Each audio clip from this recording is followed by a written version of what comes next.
Ujú.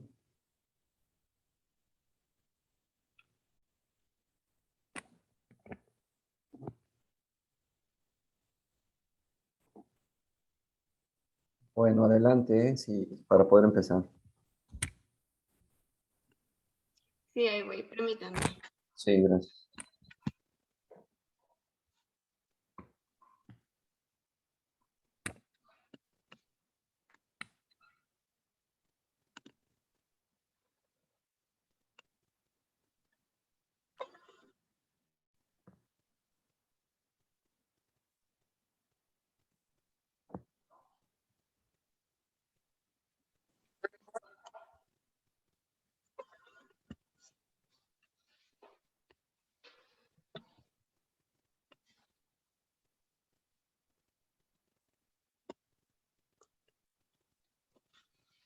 Ahí voy, ahí voy. Ajá. Bueno, en lo que se pone la clase, en lo que empezamos.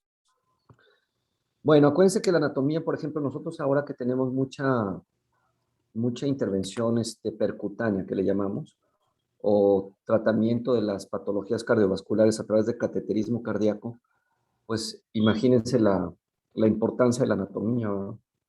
¿Alguien conoce dispositivos para tratar patología estructural del corazón? Dispositivos de cualquier tipo para tratar patología estructural del corazón.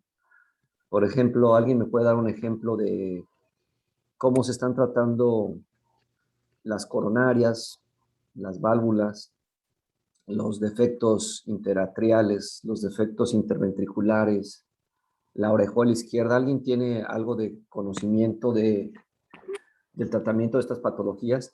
Ahora, quiero dar a entender que para yo tratar estas patologías tengo que conocer bien la anatomía de todas las cavidades cardíacas para poder tratarlas, ¿verdad? Obviamente, no se habla de las cardiopatías congénitas complejas, la tetralogía Fallot, la transposición de grandes vasos. Bueno, alguien, por ejemplo, la orejuela izquierda, que es parte de la aurícula izquierda, ¿cómo la tratamos actualmente? ¿Alguien tiene idea? O la válvula aórtica, ¿cómo la tratamos actualmente? O la Esa sí es a mitral. corazón, no, esa sí es a corazón abierto, ¿no, doctor? La derecha es Bueno, la que sí se puede tratar directamente por la orejuela. bueno, miren, ustedes obviamente están terminando la carrera, están jóvenes, pero hagan de cuenta, ahorita nosotros estamos implantando válvula aórtica por vía percutánea, o sea, metemos la válvula por la pierna, la válvula mitral, la válvula pulmonar. Cerramos la comunicación interauricular con dispositivos de cierre intravascular percutáneo que se llaman, uno de ellos es la marca Amplatzer, que se llaman Amplatzer, pero hay otros dispositivos. Entonces, fíjense, así nada más rápidamente, cerramos la comunicación interventricular por vía percutánea, sin necesidad de hacer toracotomía o exposición a corazón abierto. Cierre C y B, cierre de comunicación interventricular, cierre de comunicación interauricular, cierre de foramen oval permeable, cierre de orejuela izquierda, implante de válvula aórtica percutánea, implante de válvula mitral percutánea, corrección de la insuficiencia valvular mitral con mitraclip, por ejemplo, también implante de válvula mitral y de válvula tricúspide. Entonces, realmente nosotros ya estamos trabajando las 4 válvulas, claro, con indicaciones específicas, por vía percutánea, ya sin la necesidad de cirugía cardíaca. Por eso es importante que yo conozca la anatomía. Obviamente, el drenaje arterial y venoso, o la circulación arterial y el drenaje venoso, pues para nosotros son mandatorios, porque siendo la cardiopatía isquémica la enfermedad más frecuente en todo el mundo, entonces yo tengo que dominar las arterias coronarias también. Y ustedes como médicos en formación, que van a ver mucho la cuestión cuando roten en su internado médico, en los servicios de urgencias, pues van a ver que una buena cantidad de pacientes van a tener cardiopatía isquémica, angina de pecho, infarto agudo miocardio, etcétera. Bueno, si estamos listos, es Ana, Ana Patricia. Sí, doctor. Bueno, si quieres, adelante, Ana, y ahorita seguimos a ver qué onda. Muy bien. Bueno, ya para terminar vascularización e inervación, tenemos que el drenaje venoso, mencionaba Guadalajara que va a ser principalmente por tres partes, por así decirlo. Una pequeña porción del drenaje va a ser por las venas de Tevesio, que pues estas son pequeñas, no se observan en alguna imagen anatómica, bueno, en un esquema, pero desembocan directamente sobre la aurícula derecha. Una porción mayor del drenaje venoso va a ser mediante las venas cardíacas anteriores, que son estas que tenemos aquí, que también pues van a desembocar en la aurícula derecha, y pues la mayoría del drenaje venoso del corazón va a ser dado por el seno coronario, que tenemos aquí, que va a ser la confluencia de varias ramas que van a estar a lo largo del corazón. Algunas van a ser satélites de las arterias coronarias. Por ejemplo, aquí pues tenemos la vena cardíaca mayor, que pues si vemos cómo da la vuelta al corazón, tenemos aquí esta que es la vena para el ventrículo izquierdo, así como una vena para la aurícula izquierda o la vena de Marshall. También tenemos la vena cardíaca media y la vena cardíaca menor, que pues todas van a ser afluentes y van a confluir en el seno coronario, que también va a desembocar en la aurícula derecha. Y pues esto mencionaba que es de importancia médica, también saber diferenciar entre el seno coronario, así como las desembocadoras de la vena cava superior e inferior, que pues todos estos van a desembocar a fin de cuentas en la aurícula derecha, porque en los cateterismos venosos pues se puede acceder mediante ya sea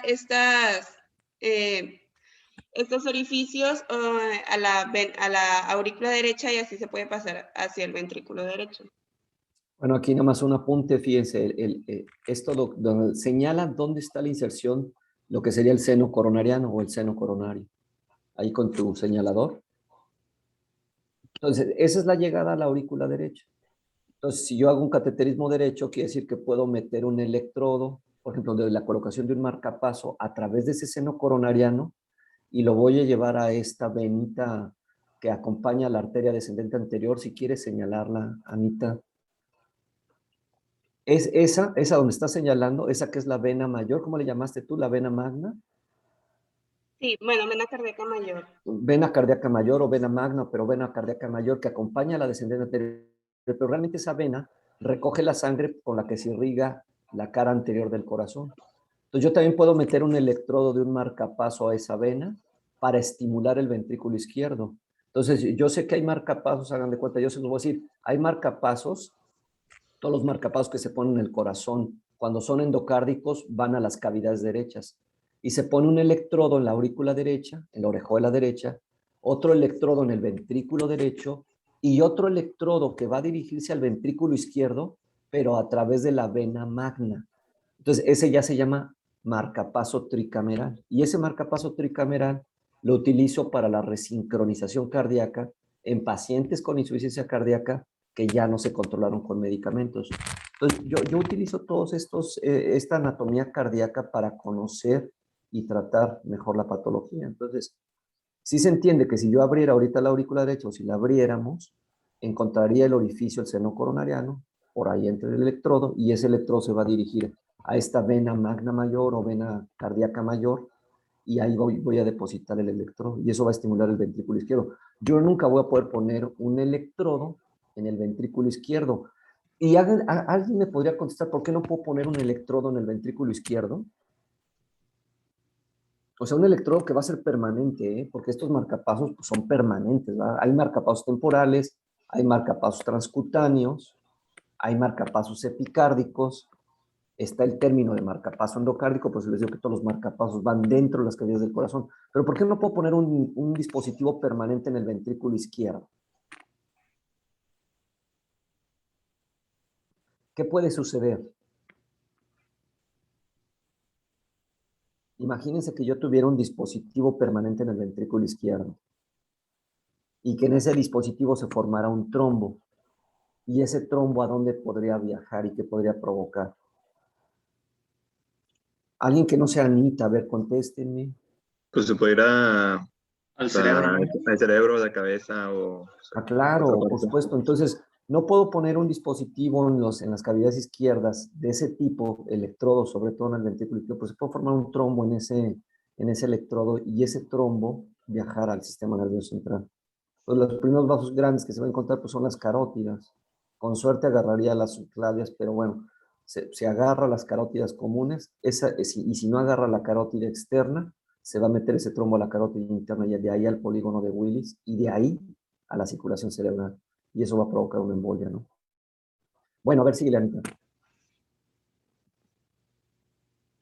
Bueno, después vamos a hablar de los grandes vasos, que pues estos, como conocemos, están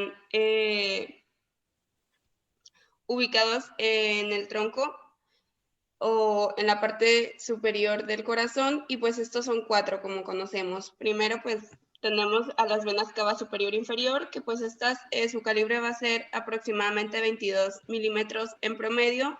Sin embargo, en los ensanchamientos donde son sus confluencias pueden llegar a medir hasta 30 milímetros.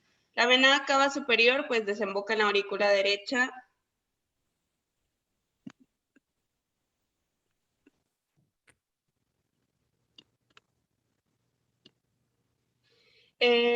Y retorna la sangre de todas las estructuras que quedan por encima del diafragma, a excepción de los pulmones y el corazón, porque pues esos son pertinentes de otros grandes vasos.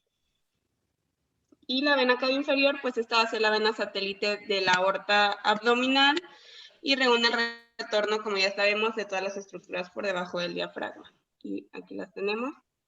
Después pues, tenemos la aorta, que pues la aorta ascendente van a ser detrás del tronco de la pulmonar. Aquí la tenemos y va a cruzar enfrente de la rama derecha de esta. Y tenemos que el callado de la aorta va a medir aproximadamente 2.5 centímetros de alto y pues va a terminar ya en la aorta ascendente que va a bajar. También tenemos las arterias pulmonares, que pues el tronco de estas va a medir de 4 a 5 centímetros por 3 centímetros.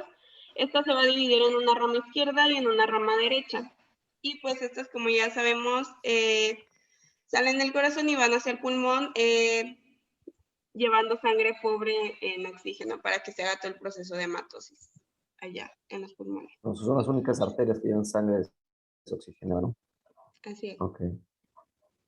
Y pues por último tenemos a las venas pulmonares, que pues estas son... Bueno, lo dije al revés, pero sí, es así. O sea, las arterias pulmonares llevan sangre, bueno, desoxigenada, aunque son arterias. Bueno, perdón, Anita, sí, sí. Sí. Las venas pulmonares, que pues son en cantidad de 4. Estas son las venas que llevan sangre rica en oxígeno, que viene de los pulmones, que pues ya es después de haber hecho el proceso de intercambio de oxígeno y dióxido de carbono. Y pues estas son transportadas hasta el corazón y desembocan en la porción superior de la aurícula izquierda. Y pues son estas que tenemos aquí, pues esta es la aurícula izquierda y pues aquí están las entradas de las venas. Uh-huh.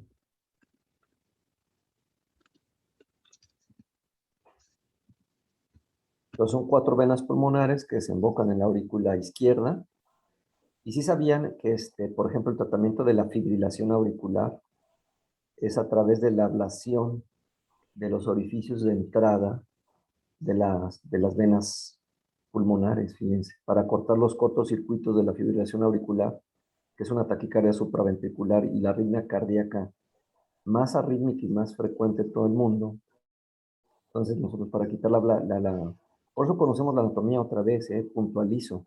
Tengo que conocer bien la anatomía del órgano que estamos trabajando como materia de cardio, pues para el tratamiento de las diferentes patologías, ¿no? Entonces, un electrofisiólogo, un cardiólogo con especialidad o subespecialidad en electrofisiología, lo que hace es aislamiento de las venas pulmonares. O el cirujano cardiovascular hace aislamiento también quirúrgico de las venas pulmonares. Se corta por dentro, se quema por dentro o se aplica frío, calor o electricidad para aislar las venas pulmonares. Y eso se le llama ablación. Ablación con frío, ablación con calor o ablación quirúrgica. Y entonces se cortan los circuitos de esas taquiarritmias, en este caso la fibrilación auricular. ¿Qué más, Anita? Bueno, no hemos mencionado el pericardio, pero pues es de relevancia mencionarlo, que pues como sabemos es la membrana fibrosa que rodea el corazón. Esta pues va a tener dos capas, como ya sabemos. La superficie que está en contacto directo con el corazón va a ser el pericardio visceral, y pues la superficie que va a estar ligada por ligamentos fibrosos tanto al esternón, al diafragma como a la columna vertebral, y se va a reflejar sobre los troncos. Va a reflejar sobre los troncos arteriales para rodear nuevamente al corazón, va a ser el pericardio parietal. Y pues entre estas dos capas va a estar la cavidad pericárdica, que pues es una cavidad virtual, como ya conocemos, y esta contiene el líquido pericárdico que pues normalmente va a ser de 10 a 20 milímetros.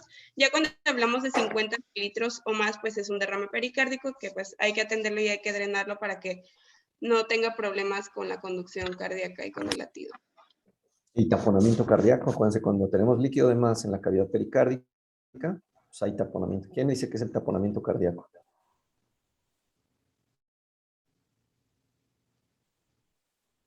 A ver, hay líquido pericárdico de más, ¿no? Y aquí pues habría que conocer cuál es la cantidad normal. Ahí está, miren, la cavidad pericárdica contiene entre 10 a 20 milímetros. Ya más de 50 milímetros o más, ahí lo dice la diapositiva, es derrame pericárdico. ¿Y qué provoca un derrame pericárdico? Ahí les van las claves. ¿Qué produce un derrame pericárdico? Que va a provocar compresión en cavidades de baja presión, como son las cavidades derechas. ¿Qué les provoca esas cavidades derechas? Que no se llenen, o sea, que no se vayan llenado. O sea, las colapsan. Hagan de cuenta que las colapsan y el colapso de las cavidades derechas produce la patología que se llama taponamiento cardíaco. Entonces, fíjense otra cosa. Ustedes saben por qué se produce un síndrome de vena cava superior y qué es un síndrome de vena cava superior. ¿Y cuál es la principal causa de un síndrome de vena cava superior? ¿Alguien lo ha escuchado? Es como cuando una compresión en la cava superior no hay un retorno venoso como tal y pues se va acumulando la sangre venosa. Ajá, ¿cómo Si se no ve me el equivoco. paciente? ¿Cómo se ve el paciente? Se ve como hinchado, pero pues de la parte superior. También hay regurgitación yugular, ¿no? Ajá, importantemente, pero hagan de cuenta toda la cara hinchada, como si estuviéramos dormidos por días, ¿verdad? Pero la cara súper hinchada, el cuello súper hinchado, pues no hay retorno venoso. Va a haber retorno venoso, pero por venas, por el sistema ácigos y por el sistema linfático. Pero hagan de cuenta, cuando hay síndrome de vena cava superior, pues estamos hinchados de la parte superior de los hombros hacia la cabeza. Y te cambia completamente tu cara. ¿Y por qué está causando un síndrome de vena cava superior principalmente? ¿Qué puede comprimir una vena cava superior? Un tumor en el mediastino. Un tumor, o sea, cáncer finalmente. Un tumor en los pulmones, un tumor, una masa, un tumor, ya sea benigno, maligno, un tumor que comprime la vena cava, eso te va a llevar a esta situación, ¿no? Ok, adelante, Rita. Bueno, nada más, pues aquí está la cavidad pericárdica, esta es la capa que rodea el corazón, y pues esta es la capa que rodea a los grandes vasos como esquema.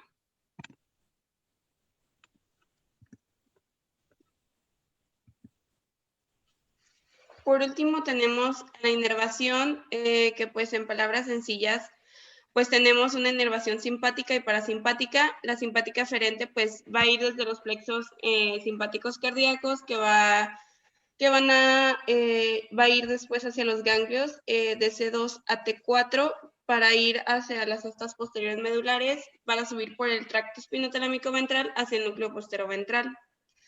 Y la simpática eferente, pues al revés, va de la médula espinal, de los ganglios cervicales superior medio inferior, que pues estos van a crear o van a generar los nervios cardíacos, que también son superior medio inferior y van a ir hacia el plexo cardíaco, que pues la inervación simpática también va a ser la que va a causar tanto la inervación visceral o el dolor visceral, así como pues estas funciones simpáticas que ya conocemos, como aumentar la frecuencia cardíaca, aumentar la fuerza de contracción y constreñir mínimamente los vasos de resistencia coronaria. Y pues por otro lado tenemos a la inervación parasimpática, que esta va a estar dada por el par craneal 10, o Osvaldo, ¿cuál es? Hola, mandé. ¿Par craneal 10? Ajá. Ahí. Va, no se me fue dónde. Espérame. Ajá. Estabas dormido, Osvaldo, o sea, No, es que como cambié el celular a la compu, ahora porque bueno. no prendía la compu, se me fue la onda. No, A ver, para que tengo estemos, como o sea, dos para que estemos todos minutos. listos, porque nos pueden preguntar, el expositor Al puede vago, ya preguntar, al vago, ya al vago. aunque lo investiguemos ahí de volada, pero no tardamos más de un minuto para seguir adelante. Ujú. Par craneal 10, ¿qué onda? El vago, el vago. Ya. El vago, ok, bueno, pues ahí está. ¿Qué produce el vago? A ver, rápido. Si yo tengo estimulación vagal, vasovagal, síncope vasovagal, ¿qué es el síncope? Rapidísimo. ¿Qué es síncope? Se desmaya la persona. Pierdes el conocimiento y Pero te... acuérdense, no le llamen desmayo, acuérdense, es pérdida súbita del estado de conciencia, pero un desmayo puede ser aún estando semiconscientes o omnibulados. O sea, si yo sufro una lipotimia, porque lo correcto para nosotros los médicos es lipotimia, acuérdense que nosotros ya como médicos tenemos que hablar, o sea, no es que me dio un váguido, ¿no? O sea, no, me dio, así hagan cuenta, dice la gente, es que me dio un váguido, cabrón, ¿no? Bueno, ¿qué te dio? O sea, no, pues me dio una lipotimia, ¿no? Pero la gente no habla de lipotimia, ¿no? Dice, me dio un váguido en relación al vago, ¿no? O sea, hubo hiperestimulación del vago. ¿Y qué produce la hiperestimulación del vago? Del sistema parasimpático. ¿Qué producen? Hipotensión. ¿Y qué otra cosa? Baja de la frecuencia cardíaca. Hipotensión y bradicardia extrema. Entonces el paciente, al no recibir circulación cerebral por la hipotensión y la bradicardia extrema, el reflejo natural del paciente es la pérdida del estado de conciencia, ya sea lipotimia o síncope. Síncope, entonces recuerden, es la pérdida súbita del estado de conciencia, y la lipotimia es un desvanecimiento, muchas veces sin pérdida del estado de conciencia. Obviamente, ¿va a haber repercusión neurológica en la lipotimia y en el síncope? ¿Sí o no? Sí. Ah, no, creo que en el síncope no, ¿sí? Y No, en ni en el... la lipotimia ni en el síncope hay repercusión neurológica. Y me estoy hablando de déficit en alguna actividad neurológica o funciones cognitivas o cognitivas. ¿Sí me explico? O sea, no hay parálisis ni disminución de la fuerza de alguna extremidad. No hay ningún problema con el habla, ni con las gesticulaciones, ni con la apertura ocular, ni con el gusto, ni con el olfato, ni con nada. O sea, es la recuperación neurológica al íntegro, acuérdense. Porque eso habla, ¿cuál sería un evento vascular? ¿Cómo se le llama ese evento vascular que es transitorio, que dura entre 22 horas a 24 horas, no más de 48 horas, con recuperación al íntegro? Que dicen recuperación ad integrum. ¿Cómo se llama ese evento vascular cerebral? Tiene un nombre especial. En las siglas anglosajonas o americanas le dicen TIA o AIT, pero le decimos TIA. ¿Y en México cómo lo conocemos? Ataque isquémico transitorio, ¿no es? Isquemia cerebral transitoria o un ataque isquémico transitorio. Eso es, el paciente sí hubo evento neurológico, pero hay recuperación al íntegro después de haber pasado 2 horas hasta un periodo de 24, máximo 48 horas. El paciente recupera la función neurológica. Si es que había perdido algo de función neurológica, ¿no? Como la movilidad de la mitad del cuerpo, o de la cara, o del habla, ¿sí? Todo esto se recupera al íntegro también en un ataque cerebral transitorio. Bueno, para eso está. ¿Y el simpático? ¿Qué onda? El simpático, ¿qué hace? Por ejemplo, en un paciente con falla cardíaca, ¿cuál es la función del sistema simpático?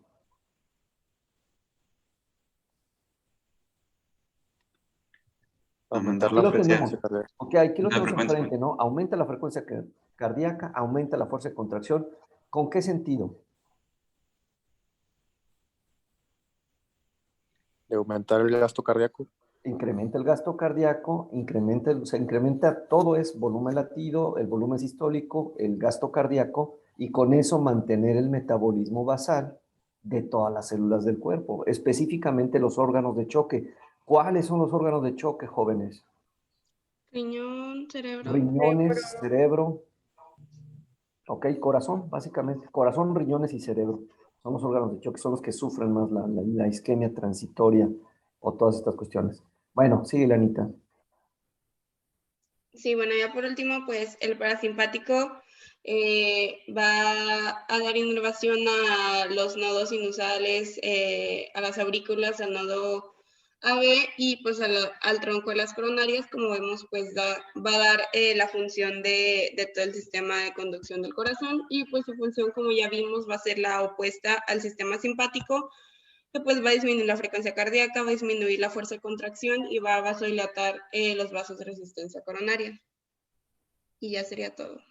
Bueno, miren, a ver, miren, regresen las diapositivas un poquito de anatomía, así nada más un resumen rapidísimo. Vámonos desde la primera, y si ahí las tienen, si alguien nos ayuda. Bueno, ¿alguna duda de la anatomía cardíaca, jóvenes?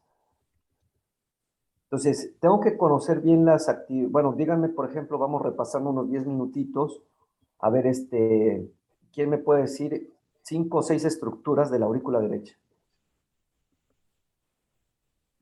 que puedo identificar en la aurícula derecha? Si quiere yo, doctor. A ver, díganme.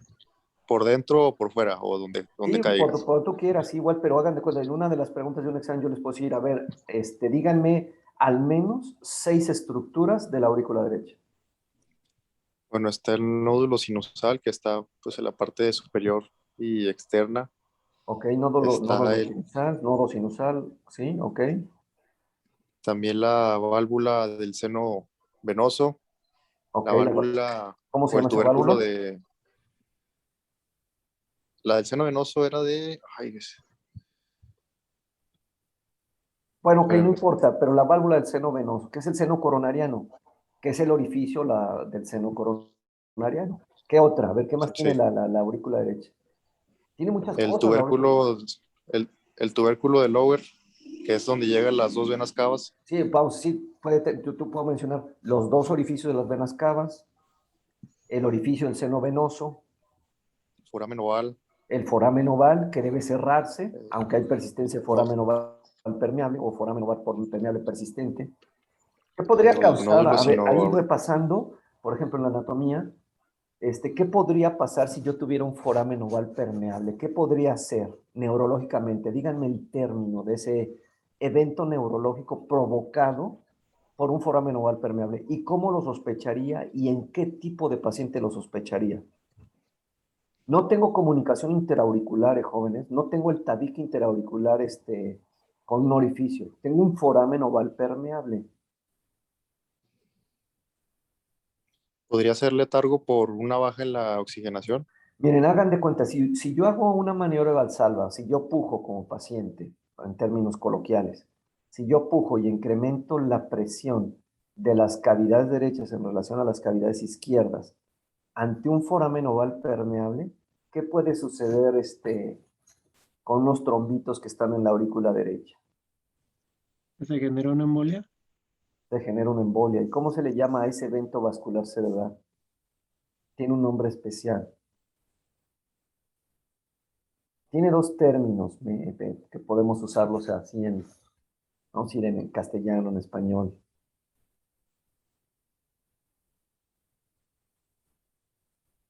¿Qué quiere decir evento vascular cerebral criptogénico o idiopático? Que no se sabe qué lo provocó. Exactamente. Entonces, bueno, ¿y en qué pacientes ustedes podrían sospechar un evento cerebral de tipo criptogénico? Un evento vascular cerebral, término así completo, de tipo criptogénico. ¿En quién lo vamos a sospechar? Por ejemplo, mi pregunta es, en todos ustedes que tienen una edad promedio de ¿Pacientes cuánto, jóvenes?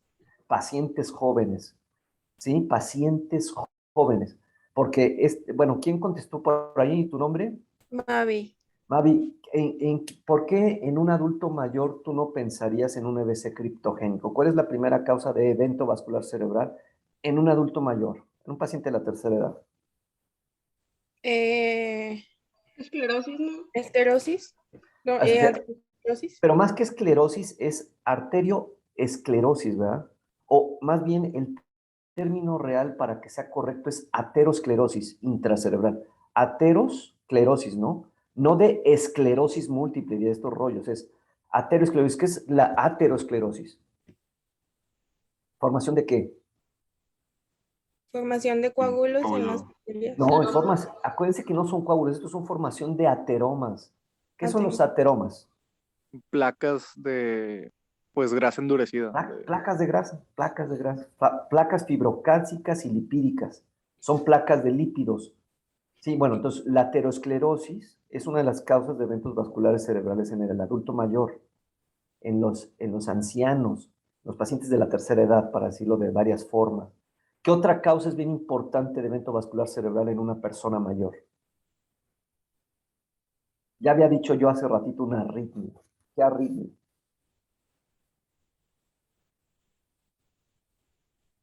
La arritmia supraventricular. Bueno, pero ¿qué tipo de arritmia supraventricular? ¿Qué arritmia? Hace rato mencioné una arritmia que es bien frecuente. Fibrilación auricular. La fibrilación auricular. Entonces, acuérdense, la fibrilación auricular es la arritmia más arrítmica de todas las arritmias y es la arritmia cardíaca más frecuente en todo el mundo.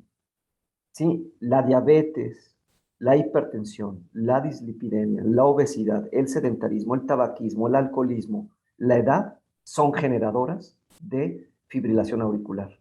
Entonces, por eso, en el adulto mayor, en el anciano, en los pacientes de la tercera edad, tenemos muchos eventos vasculares por fibrilación auricular. ¿Dónde se generan los trombos en la fibrilación auricular?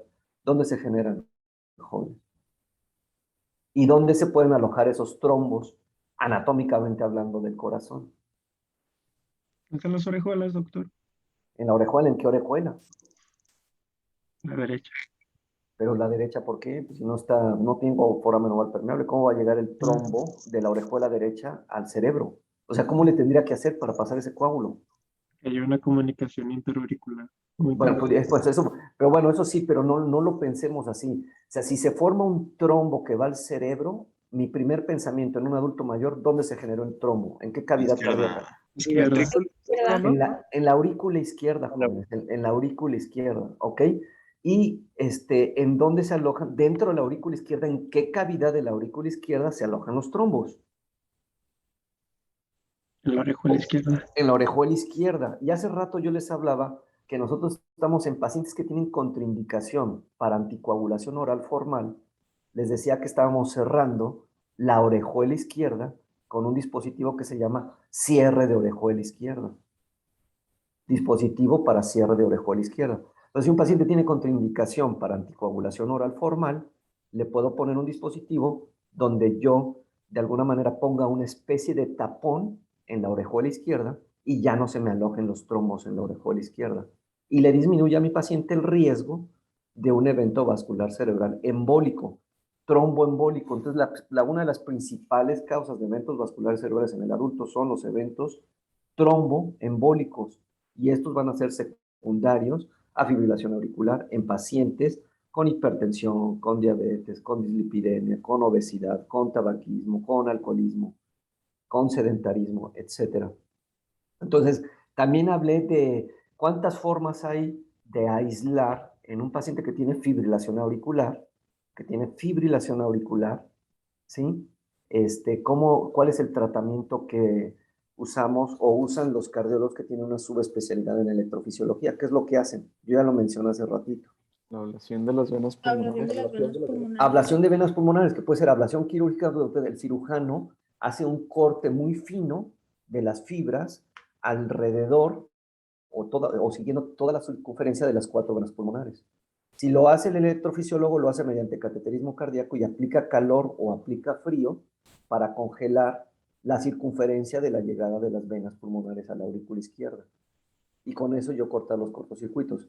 Fíjense, ¿cuánto tiene de frecuencia? Todavía no lo vamos a ver específicamente, pero ¿cuánto tiene de frecuencia un paciente que tiene fibrilación auricular en las aurículas? ¿Cuánto creen que tenga de frecuencia? Están fibrilando las aurículas, ¿eh? Fíjense, la pregunta sería, cuando un paciente cae en fibrilación ventricular, ¿mantiene gasto cardíaco, volumen latido y volumen sistólico o no? No. ¿Por qué no? Porque La no se está fibrila- contrayendo por completo. Ok, y entonces, ¿qué le sucede al paciente que cae en fibrilación ventricular? La fibrilación ventricular es una arritmia maligna, mortal.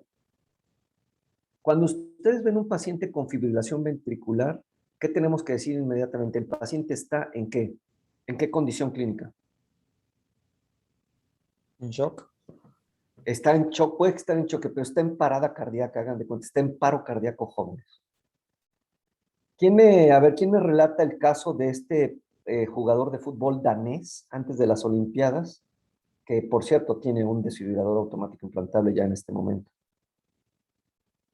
¿Qué le pasó a ese jugador de Dinamarca? Si vieron ahí un poquito de, hace como unas 4 semanas, a lo mejor, 5 semanas, 6 semanas. ¿Qué le pasó a ese jugador jugando ahí en el campo de juego? O díganme cualquiera. Se cayó, se desvaneció, perdió el conocimiento. ¿Por qué creen? Por esto, ¿no? Por la fibrilación ventricular. ¿Y a él por qué qué escucharon? ¿Por qué en esos pacientes que hacen muerte súbita a los deportistas, cuál es la patología más frecuente que tienen? Deportistas, ¿eh? Por el corazón hipertrofiado que no... Cardiomiopatía hipertrófica, ok, la cardiomiopatía hipertrófica ante tanta fibrosis son generadores de fibrilación ventricular. Y la fibrilación ventricular es parada cardíaca, es paro cardíaco. Entonces hace paro cardíaco, o sea, hay actividad eléctrica, pero no hay actividad mecánica. ¿Sí se entiende, va?